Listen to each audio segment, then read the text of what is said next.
Well, have you ever wondered what would happen if Velociraptor Blue was in Jurassic Park 3? TNG, I guess, is here to give us that answer.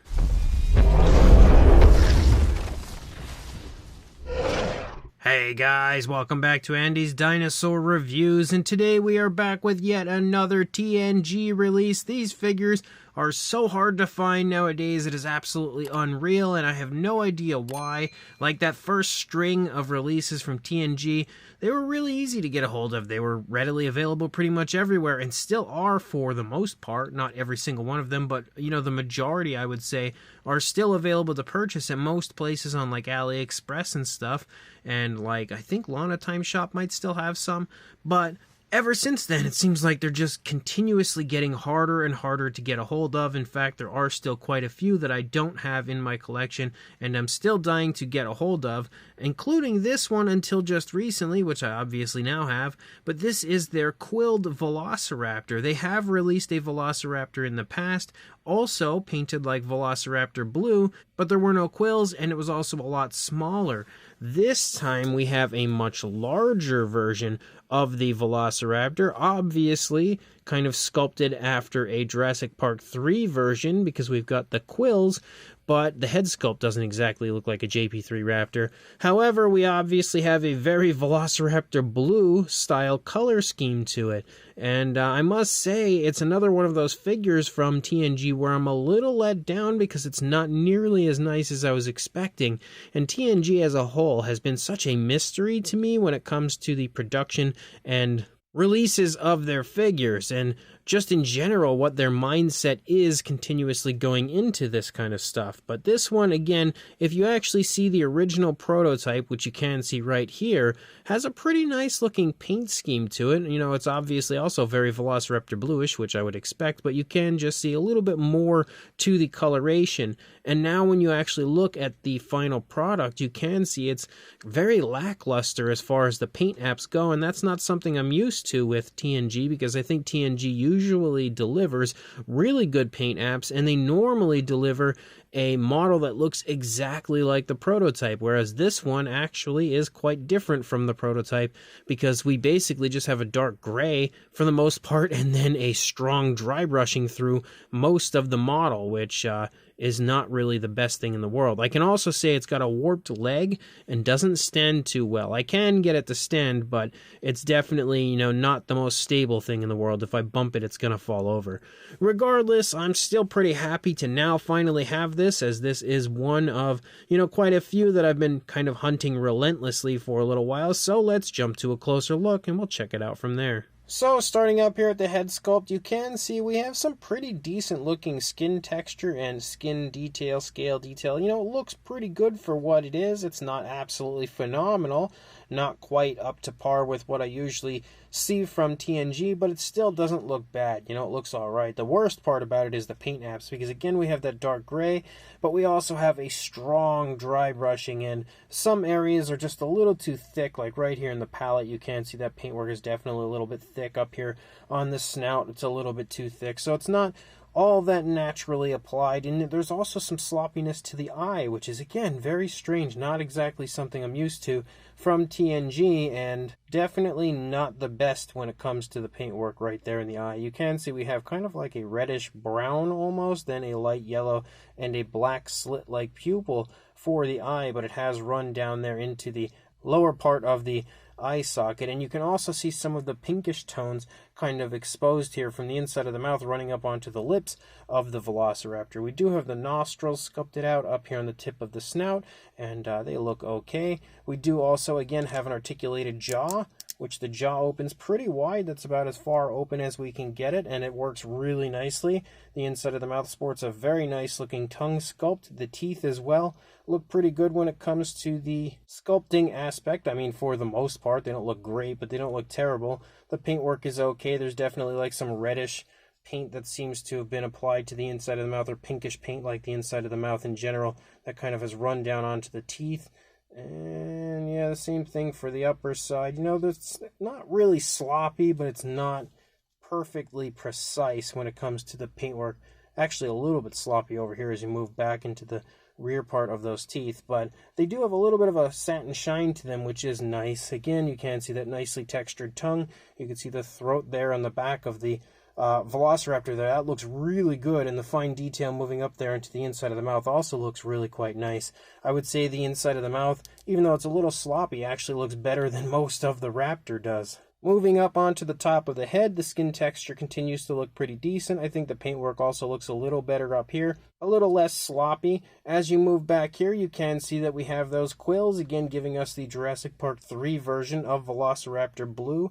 They are painted basically with the dark gray, and then they've taken like a white and kind of brushed over the quills out there on the ends, but very sloppy as far as that goes as well. You can see we do have the blue stripe, and unlike Velociraptor Blue in the films, where the blue should actually end before the eye, a lot of people, when they kind of replicate the Velociraptor Blue color scheme, just kind of take it up and over the eye and under the eye on both sides. That's exactly what TNG has done here. So even though they've replicated Velociraptor Blue's color scheme, they haven't perfected it. You can see, though, that we do have the blue stripe moving down through the course of the body, and it is outlined with that white, kind of given like that squiggly design as you see on Blue. You can see we have a darker gray up here on the top, a little less dry brushing, or maybe there is still a bit of a dry brushing, but it's like a slightly different tone of gray they've used to dry brush that skin texture out. As you move down here into the side, you can see we have a strong dry brushing with that light gray, which, you know, you can look at it as a good thing or a bad thing. It does definitely highlight the detail, but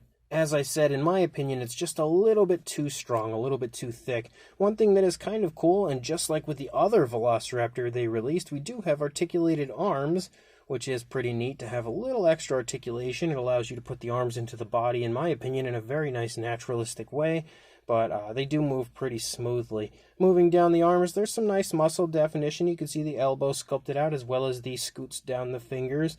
Definitely a very strong Jurassic Park Velociraptor hand right there. You know, they're very obvious as far as the appearance, because they just have that almost creepy sort of alien look to them. You can see the nails are actually painted with a little variation of color. They kind of start with a reddish brown and then transition to a darker tip for the nails, which is cool. And there's a nice little gloss coat on them to help them shine. I wish they would have used the gloss coat up there on the eye, because even though it has a little bit of a kind of a satiny look to it, it's not nearly as glossy as the nails. The nails have the type of shine I would have liked to have seen on the eye. Moving back into the stomach, you can see all sorts of skin detail, including skin wrinkles and creases there in front of the thigh. You have the hip bone back here, really nice muscle definition moving down into the thigh of the raptor. And the skin texture, I think, actually looks its best potentially here as you move down into the thigh. I actually think it looks really quite nice. We do have a light gray striping, which somehow looks really smooth in this area. That's probably also one of my favorite areas as far as the paintwork goes for the figure, right there with that kind of light gray striping moving down. You can see the calf muscle is nicely displayed there in the sculpt as well, more of that light striping, the kneecap as well, and then you begin to pick up some scoots moving down the front of the foot down into the toes. Again, the nails are painted with that variation of like a reddish brown and then a black sort of like dry brushed over potentially, and then again we have that very strong gloss coat to it, which does help to give the nails a nice shine, but maybe a little bit too glossy. Regardless, it doesn't look half bad at all, and I do appreciate the addition of various tones of colors in the nails, and you can see the dew claws are also painted. And then you move back up here into the tail, and as you lead out the length of the tail, we continue to have that blue stripe following along, as well as that dry brushing moving along the course of the figure. Again, a nice curve to the tail as you lead out there toward the tip. Not really a whole lot going on as far as the paintwork goes on the underside. We just continue to have that grayish dry brushing. The sculpt looks pretty good, just no real differences when it comes to the paintwork. Of course, you're going to see the same thing paint-wise, sculpt-wise over here. I will say the eye looks potentially a little bit better as far as the paintwork over on this side, but the dry brushing in the face is still just as kind of thick and intense as it was on the other side, making it look a little bit sloppy to me. And then as we move down the course of the body, you can see again how the head is turned away from us. We still have that nice blue stripe moving down. Again, the articulated arms as you move down, which means that the arm pretty much looks the same over here. You're not going to see any difference on this side compared to the other side if you can move the arm and match it up again with the other side. The leg is a little bit further back on this side compared to the other side, so that's a slight difference between the two different sides. Again, we have that nice light striping moving down through the course of the leg as you lead down into that foot sculpt. And then we again have the tail leading out with that nice curve. So it is a really cool figure because it's kind of a JP3 version of Velociraptor Blue, so that's just really neat to me. But the paintwork definitely could have been a little bit better. One thing that I do like about the figure, though, is the fact that it is pretty decently sized compared to the previous version. For a length, you are looking at about 12.5 inches, or around 31.5, closing in on 32 centimeters. And then for a height, the highest point would be the back of the neck, about 6.5 inches, or 16.5 centimeters. For a size comparison, there is Mr. Papo T-Rex, the Attack Pack Colovosaurus Robert Muldoon, and the Collect A human being here next to our TNG Quilled Velociraptor. And you can see it is really quite large. Very impressively large, honestly, for a TNG release. So definitely has at least a pretty good size going for it. And then in comparison to your standard Mattel Velociraptor, you can see very clearly this TNG version, again, is quite a bit larger. We've also got the Amber Collection version of Velociraptor Blue here next to our TNG version, just to kind of give you an idea of the size. If you do happen to have the Amber Collection version, you can see that the TNG version is even larger than that one. And then for a size comparison with the previously released TNG version of the Velociraptor Blue, you can see again, definitely a lot larger this time around. And when I had first seen the prototype images, I kind of expected them to basically be the same size, but as it turns out, there is a pretty significant size difference. Also, a difference in the paint apps. You can see even the colors are a little bit different between the two different versions. I much prefer the colors of the first version over the newest one, but the newest one is more impressive when it comes to the size and general appearance. I like the head sculpt of the newer one, the quilled version, better than the older one, but obviously a pretty big size difference if you happen to have the older version. So this brand new quilled version of the Jurassic Park 3 Velociraptor Blue figure from TNG is a pretty cool release, but it's not great. It is pretty neat just because it's cool to see that, you know, kind of quilled Velociraptor look, but with Velociraptor Blue's paint scheme on it, color scheme. Like, it looks neat just because it's so different and so unique, but at the same time, I really feel like they could have done a better job on the paint apps, and that's really not something I say too often when it comes to TNG, because I am usually praising them for how good their paint apps always are, but this is one of the very rare instances where I don't think the paint job is all that good on this, and it almost has that kind of bootleggish style to something I would find randomly of like a knockoff on AliExpress. But you know, again, it is a TNG release. Even the place where I purchased it from had it labeled as an official TNG release, so even though it's not quite as nice as I was expecting, it is still cool to have this just because the TNG figures are so hard to find. They are such an absolute pain in the butt at times to get a hold of, and this is one that was eluding me for quite a little while. It actually had popped up on AliExpress a little ways back. I placed an order, but then the seller ended up canceling it because I guess they were sold out, and they had said that they weren't going to be, you know, making it anymore, so I was really bummed about that. Then it randomly popped back up, and now here it is. So I did place an order, and I now am, you know, lucky enough to actually add it to my collection.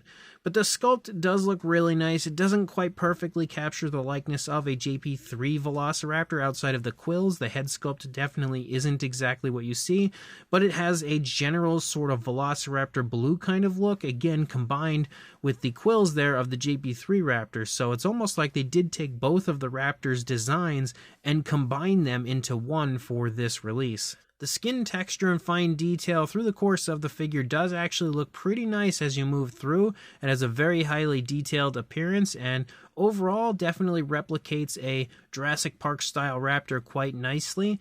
And again, there are really nice areas of paint as far as like the nails and stuff. I think the nails look great. The gloss on them might be a little bit much, but I do appreciate the shine on them, again making them look a little more lifelike. The paint job, though, as we move through with this, you know, like strong dry brushing, just isn't my favorite part. I feel like it looks okay, but definitely could have been a little bit better. But as a whole, it is a pretty neat raptor. Velociraptor. It's a pretty cool, almost fantasy-style version of a JP Raptor, again combining two different trilogies into one version of a Velociraptor, and it also sports an articulated jaw and articulated arms, so, you know, overall, it's still pretty fun to have. If you are interested, I will include a link in the description as to where I purchased mine, and I absolutely cannot stress this enough. If you do want this in your collection, I would recommend buying it right away, because these are so hard to find, and considering this one is even itself quite inconsistent as far as when it's actually available, I would say grab this right away if you are interested in owning one and adding it to your collection, because you don't know how long it's going to be up there before it sells out, and who knows if it's going to come back again after that. So if you are interested, check that link in the description, grab this Raptor, and also like, comment, and subscribe, and I will see you in the next review. Thanks for watching.